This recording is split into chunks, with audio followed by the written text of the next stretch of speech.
Oke, kawan-kawan, jadi selamat malam. Ini malam beta ketemu dengan beta kakak satu yang kita akan cerita tentang kasus yang ini kasus sebenarnya bukan kasus baru, kasus lama tapi berulang-ulang terjadi terus menerus dan kita harus cerita itu. Dia pun cerita ke mana?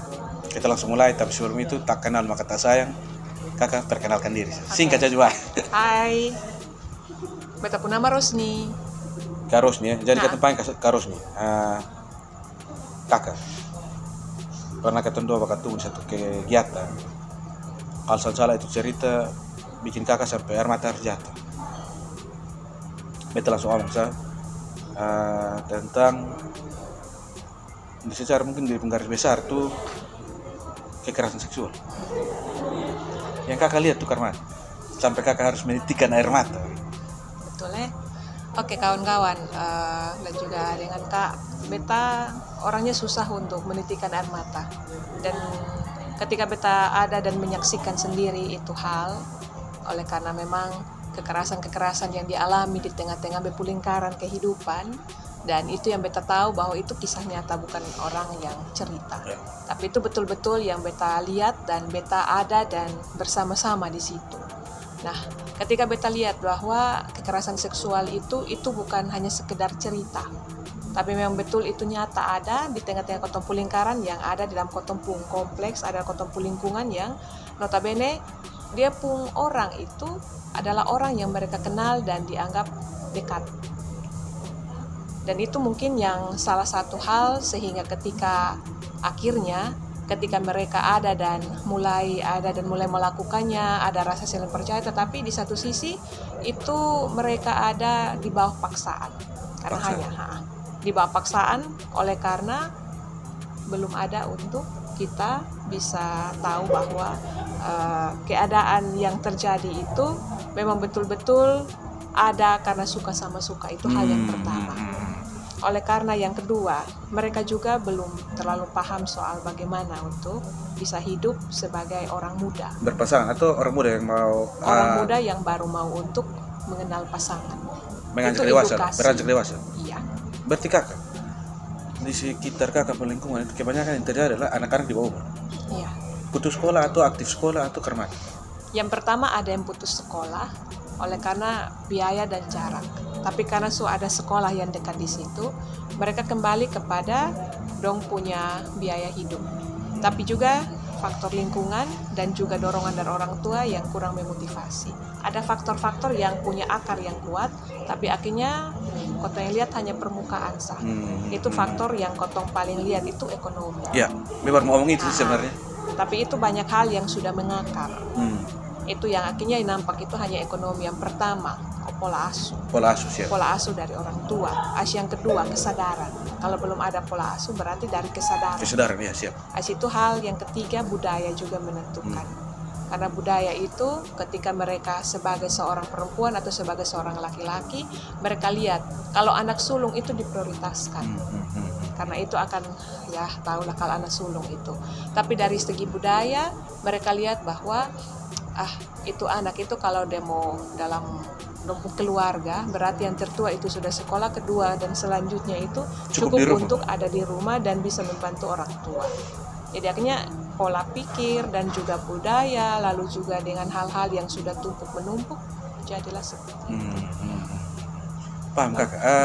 Kakak, kalau orang yang minta maaf kalau salah omong, salah kata, kita mau dibilang tingkat pemahaman untuk sadar tentang ini hal ini rendah, ya toh? Rendah, sangat rendah. Dia persentase kak di desa untuk kejadian minta maaf kalau di bawah umur toh. Kalau laki-laki kita mau anggap sebagai korban atau pelaku, karena bisa juga dia sebagai korban, bisa juga dia sebagai pelaku untuk minta maaf. Kasih ambil orang puan juga yang di bawah umur. Sejauh kakak melihat itu, kira-kira peran pemerintah di situ karena atau tahu pemerintah dulu. Dari kakak sendiri melihat itu, kira-kira ada kosong terbersih di kakak pikiran, beta harus buat ini nih. Ada kosong itu kakak pikiran tentang itu. Dan minta maaf kan, itu pertanyaan agak langsung panjang. Ketika kakak ada pikiran untuk merubah itu pola pikir, ada penolakan. Oke, yang pertama, kalau beta sampai di itu tempat dan beta lihat sendiri, ternyata betul apa yang kotong kurang edukasi, kotong kurang juga untuk bisa memberikan pemahaman, dia akhirnya berbuntut ke yang hal-hal yang tadi itu nampak. Jadi ketika kotong ada yang kotong sudah mulai melihat, berarti kotong mulai untuk empati dengan mereka, mau berbagi, tapi mau mengubah dong pola pikir, itu yang masih berbenturan dan tadi yang beta bilang, ada budayanya, ada pola asuhnya yang sudah ada dan mengakar begitu kuat, jadi yang nampak itu yang di atas. Lalu ketika ada dan juga mereka ada dan berupaya untuk mau keluar dari situ, kembali kepada mereka punya budaya, lalu juga kembali pada mereka pola didik. Tapi kita lihat bahwa ada beberapa orang yang sudah mulai mengerti, setidaknya mereka mulai menjaga mereka punya anak-anak dengan mereka ada dan mulai kemana setidaknya sudah mulai memperhatikan itu yang pertama. Memperhatikan itu dari anak-anak pergaulan. Ketika anak-anak menuju kemana, setidaknya orang tua ada. Tahu lah. Dan mau dengan sapa. Itu hal yang pertama. Jadi ketika kotong masuk, kotong ada dan kasih tahu tuh biasanya lewat kotong dari tokoh-tokoh agama, lalu juga dari orang-orang yang biasanya mereka dengar.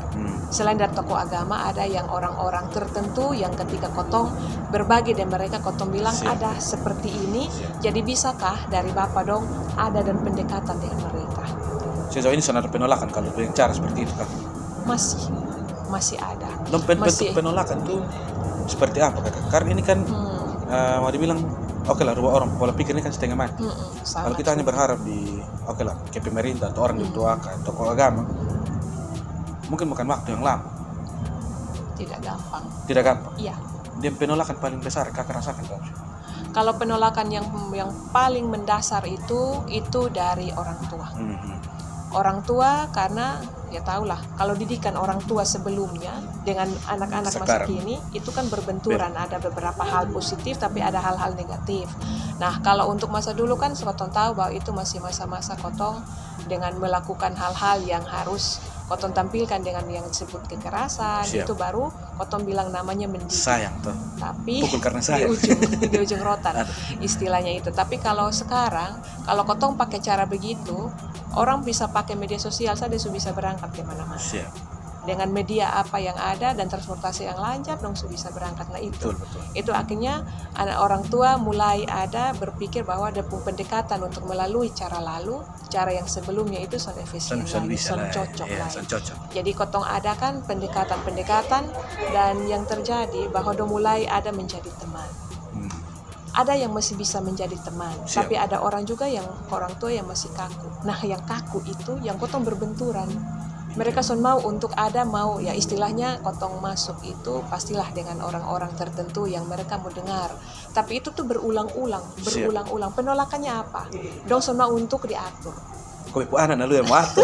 Iya, kadang-kadang orang bilang begitu. Jadi istilahnya itu beta yang melahirkan. Kok lu sapa? Kalau mau pakai istilah itu.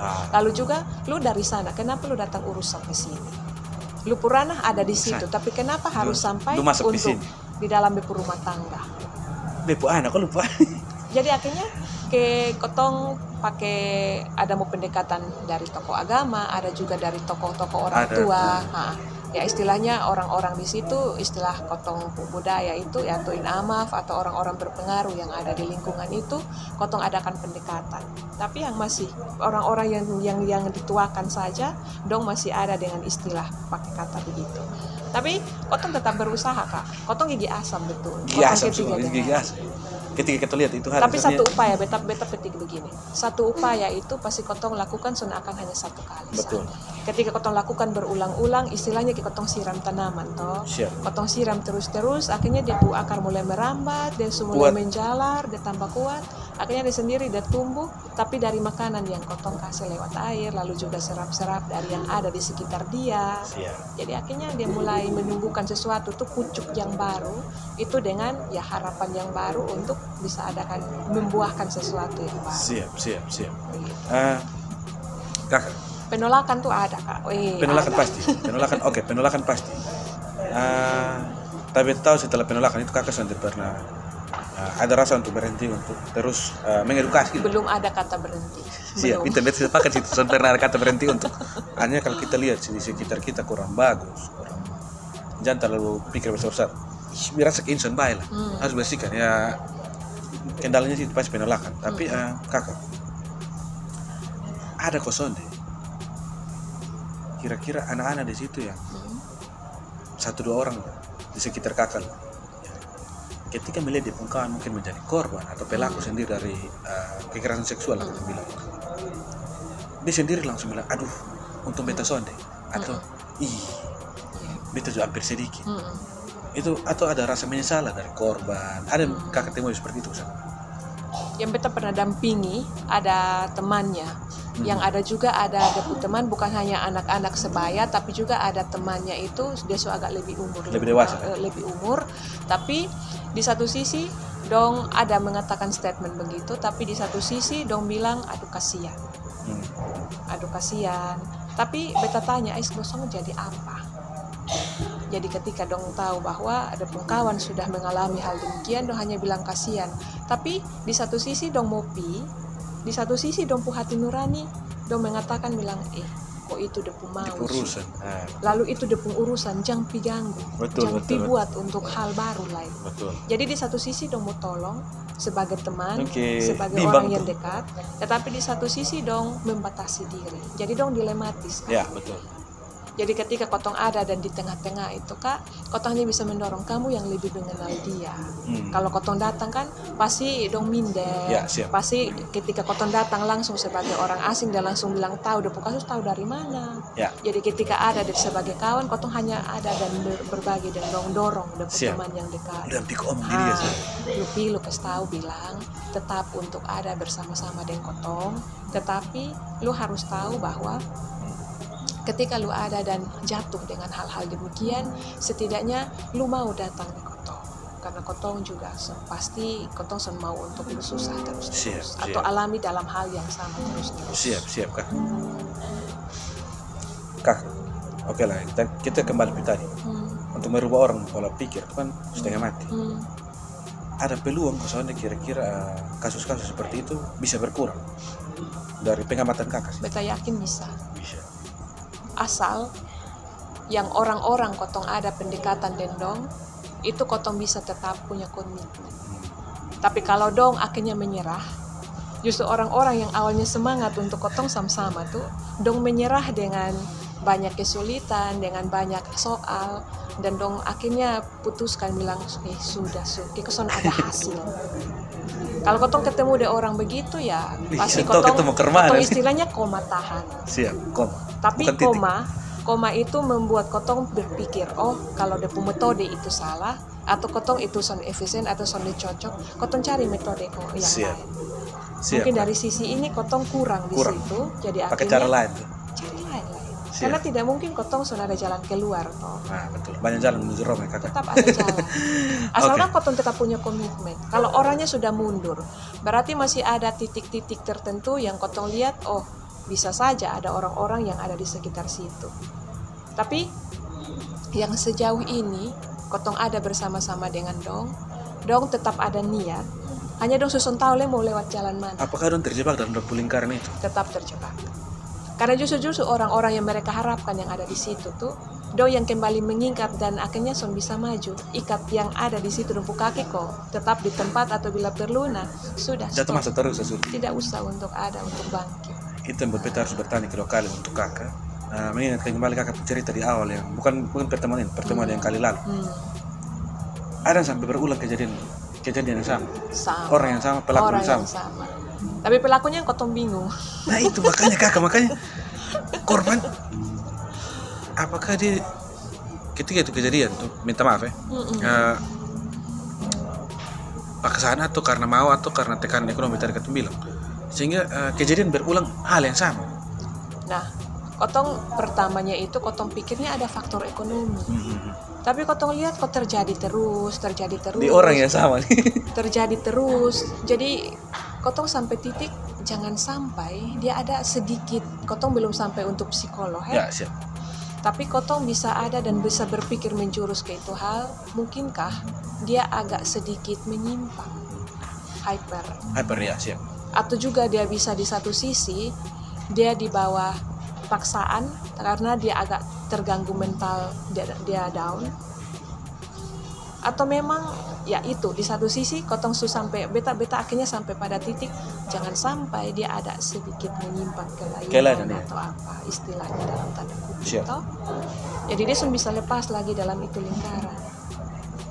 Nah, dia orang tua saja, dia saudara kandung saja sampai bingung. Kenapa bisa begini? Sampai kenapa ini nih dia terulang padahal hal yang sama. Ketika dia sudah sampai lagi untuk melakukan hal itu dan ya istilahnya sudah ada janin dan akan juga dia sampai melahirkan, kotong sudah sampai titik apalagi yang kotong harus pikir, apa kotong harus mengundang seorang psikolog supaya bisa antar dia, atau kotong bawa dengan orang-orang yang dia kenal di situ supaya bisa ada untuk dampingi dia dan ya mungkin mereka lebih kenal kejiwaan supaya kotong bisa sampai titik setidaknya dapat pencerahan. Kira-kira kakak ketika itu korban begitu, beta langsung sedikit langgar sih. Mau dibilang dia korban juga dia termasuk pelaku. Iya toh, bahasa orang dalam keadaan sadar. Ya, dalam keadaan sadar. Ya, satu. Karena kan dia berpikir panjang, kosan dia lewat dari segi dia pemikiran akal sehat atau dengan dia orang tua ketika hal yang serupa terjadi lah. Kita lapor saya. Nah, berpikir itu menurut kakak. Mereka ada berpikir demikian, tapi siapa yang ada mau bersama terus-menerus? Atau mungkin juga tahu cara laporannya, dia jalannya seperti apa, alurnya seperti apa? Mereka sudah sampai ke alur itu. Mereka sudah sampai di pos, mereka sampaikan tentang ini, tapi kan kembali kepada kejiwaan si korban atau yang ada dan mengalami itu terus-menerus. Ketika dia ada dan menyebut yang nama pelakunya bilang mana bukti. Lalu ada juga pelakunya itu bilang ada bukti, lalu juga dia punya versi dari si korban ini berbeda. Jadi akhirnya ya karena di bawah tekanan. Jadi namanya kalau potong sampai di polisi itu kan suaranya, lalu mereka pun wajah saja, cara bertanya kan menyudutkan. Jadi akhirnya dia sampai di titik di mana dia menjawab itu seolah-olah dia disalahkan kembali. Iya, dia ada dalam situasi itu tapi dia pun versinya beda lagi ketika ditanya bersama-sama dengan yang disebut namanya. Jadi mereka sudah ada dan bersama-sama di pos. Tapi yang herannya itu ketika pulang dia sebut lagi bukan yang nama yang ada untuk ke pos, yang lain lagi. Itu yang terakhir saya tahu mau tangkap yang mana. Jadi kotong juga bisa untuk mau menjurus di situ. Di satu sisi mungkin kotong ada satu jalan tuh yang kotong bisa undang terjebak dalam dia permainan sendiri sih sebenarnya.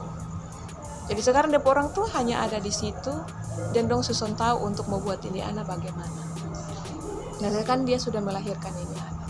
Dia ada saat di itu rumah dan keluarganya sampai yang ada di seputar situ dong menyerah karena dong yang ambil anak, pelihara anak-anak dari yang pertama yang sampai juga dia yang terakhir. Dia imbasnya adalah angka stunting naik. Iya tuh. Itu salah satu faktor. Tapi juga pola asuh yang salah. Kotong bukan bilang penelantaran tetapi pengasuhan alternatif. Tapi itu bukan jawaban yang tepat menjadi sebenarnya. Karena kemanapun kotong tanggung jawab dari orang tua mesti tetap ada. Ya. Kotong bisa untuk lepas tanggung jawab. Tapi kalau dia pun keadaan kejiwaannya bisa saja kotong bisa ada dan menyebut dalam kejiwaannya seperti itu. Itu kira-kira dari psikolog dong. Itu baru berpikir kakak.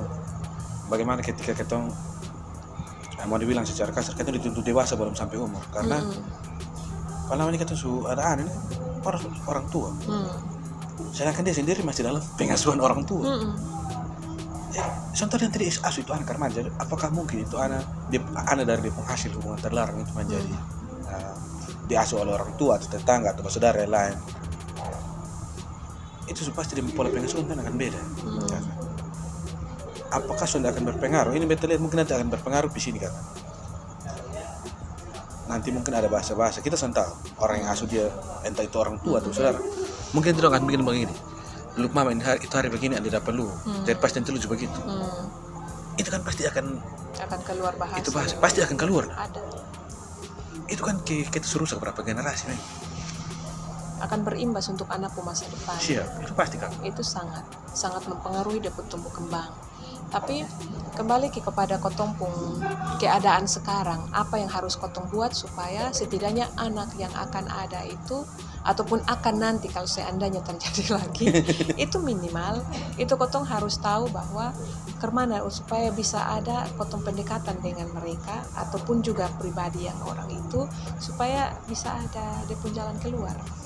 Karena mungkin saja dia mau cari jalan keluar tapi dia susah tahu lagi di dalam ruangan di dalam hal lingkaran yang yang artinya dan kotong mau tolong dia susun tahu lah karena kotong istilahnya lihat pakai ke sebelah mata ya. Kotong susun mau lah untuk menjadi teman buat dia. Karena dan pelarian ya minta maaf. Persetan satu rata mau beta atau apa. Selesai. Dan itu berulang-ulang. Jadi ketika ada orang tua intervensi, dia bilang sudah, ini susun mau lah, susun jadi, ini. Tapi ketika tiba-tiba terjadi lagi, ketika tiba-tiba orang tua dong baru kaget. Itu bikin beta tadi berpikir kan, kenapa bisa hal yang sama terjadi berulang kali dan mau dibilang lu jatuh di lubang yang sama, oke lah, kita pikir dengan kesalahan. Lu jatuh di lubang yang sama 3 kali, tapi lu mau terus. Lu pikir apa sih sebenarnya? Mungkinkah setelah kejadian pertama misalnya, kalau tadi kan ada kejadian berulang tuh Pak. Apakah setelah kejadian pertama itu oke lah dipandang sebelah mata pasti pemberan dari orang tua mungkin biar syukur itu jalan salah apalagi malam kira sampai kantor polisi oke minta maaf ya sampai pos sana lapor dan masalah tidak berlanjut persetan tutup kasus lah oke. Terus hal yang kedua terjadi hal yang sama mungkin juga kak itu orang tua bilang sudah persetan lepas tanggung jawab lah atau apa sampai bepetik dari stigma tadi Kak. Siap. Karena yang anak ini juga dia hasil dari hubungan terlarang. Jadi akhirnya mungkin dia terbawa itu stigma menjadi akhirnya dia juga menjadi seperti yang sebelumnya. Itu faktor yang pertama. Lalu faktor yang kedua itu orang tua masih tetap ada, masih bimbing tapi dong sampai di titik di mana pintu tertutup. Dong susun tahu untuk cari pintu dia pun handle bagaimana untuk bisa cari jalan keluar. Nah, kalau orang sampai di situ, kotong mau masuk bantu dong istilahnya menyerah, dong angkat tangan. Sampai yang ada orang-orang di sekitar situ, mereka juga orang-orang yang ada dan di dalam gereja itu punya jabatan, dong bilang kotong saya bingung dan angkat tangan. Nah lu mau buat apa? Nah kotong susun tahu dan bingung deh ini, dong tiba-tiba buat begini. Nah itu juga ada yang masih di bawah umur, maksudnya belasan di bawah umur lah. Iya. Tapi ketika dong ada yang terjadi, kotong tanya bilang, kotong susun tahu kotong mau buat kemana? Dari anaknya ini mengaku kepada dia orang tua. Tapi itu bahasa dari orang tua kotong langsung dengar karena ketika kotong pi dia pokoknya dia susun bisa bersuara karena dong anggap kotong pi itu jadi hakim ataupun kotong pi itu iya karena kotong lihat dari kehidupan sebelumnya. Hanya kotong mesti pendekatan lagi dengan orang-orang yang saat ini ada di dekat situ tetapi ketika pendekatan dengan dong semula bilang sudah kau selesai. Jadi mau ke mana? Kotong buntu. Makanya itu kita membunuh berapa generasi ke depan. Harus dari minta maaf dari orang tua, kemudian dia, kemudian dari anda. Kita ke siapa sih senang ketika hidup berpasang-pasangan dan hidup sejahtera keluarga. Tapi ketika kelihatan begitu, itu juga memang ketemu. Sental kita mau kemana? Tapi beta ada tetap berpikir positif. Ya untuk beta secara pribadi. Bahwa mungkin akan sampai satu titik di mana dia akan ada dan menyadari. Ya walaupun ada kejiwaannya mungkin sedikit atau ada penyimpangannya, tetapi setidaknya dia akan sampai titik di mana dia akan lihat dia pun anak tumbuh kembang berbeda dari yang sebelumnya, yang ada di sekitar dengan orang tua lengkap, lalu mereka pun pengasuhannya, lalu mereka pun bagaimana perhatian kepada anak-anak yang ada di situ. Dengan sendirinya dia akan setidaknya dengan dia pun usia yang semakin dewasa, usia yang semakin bertambah, dia mulai pikir kalau buat begini kira-kira beku anak dong akan apa yang terjadi. Bingung itu, sorry Pak. Dia akan berpikir sampai di situ Kak, akan ada cara. Di satu sisi kotong son bisa untuk kasih tinggal dia untuk ya kotong dari Son bisa sisi ditinggal. rohani ya. Son bisa Di sisi ditinggalkan. rohani kotong tetap menyebut dia dalam doa supaya Tuhan yang kasih dia. Jangan pulihkan saya. Iya. Itu son bisa tinggalkan orang Karena begitu kotong karena berusaha semampu kotong tetapi ketika ya kita tinggalkan orang begitu dia mungkin merasa dijauhi dan dia ambil langkah 1000 berarti langsung minta maaf bisa bunuh diri. itu. Kita kan tahu. Itu yang kotong jaga. Supaya kalau bisa jangan sampai untuk dia ambil hal-hal begitu, hal-hal yang dia pikir itu sudah jalan keluar. Siap. Belum jalan keluar jangan jalan keluar dulu. Jangan Oke. buat jalan keluar sendiri. Yang Siap. yang pendek, bikin pendek. Pikir umur. pendek. Oke. Ini terakhir Kak. Satu kata untuk bisa memotivasi ketemu adik-adik di luar supaya tetap semangat. Dari Kakak, satu kata. Kalimat, jangan kata satu kata. Kakak bilang stop soalnya. Oke, kawan-kawan muda, siapapun akan mengalami masa muda dan pun gejolak. Tapi kalau hari ini kawan memutuskan untuk tetap menjaga kawan pun diri, menjaga kawan punya harga diri, menjaga kawan punya orang tua pun nama, setidaknya berilah untuk tetesan air mata bahagia, bukan tetesan air mata sedih. Karena ketika dong mau untuk kawan lahir, itu artinya dong mau untuk kawan hidup baik. Dengar itu, kita pun ceritain hari sampai sini. Lain kali mungkin kita bisa buat part 2. Karena sebenarnya masih banyak yang harus kita gali sih. Tapi karena durasi waktu, bukan durasi waktu, semalam soalnya enak orang pun pasangan toh, orang pun istri. Itu untuk ini hari, sampai jumpa di video berikut. Terima kasih, shalom. Oke.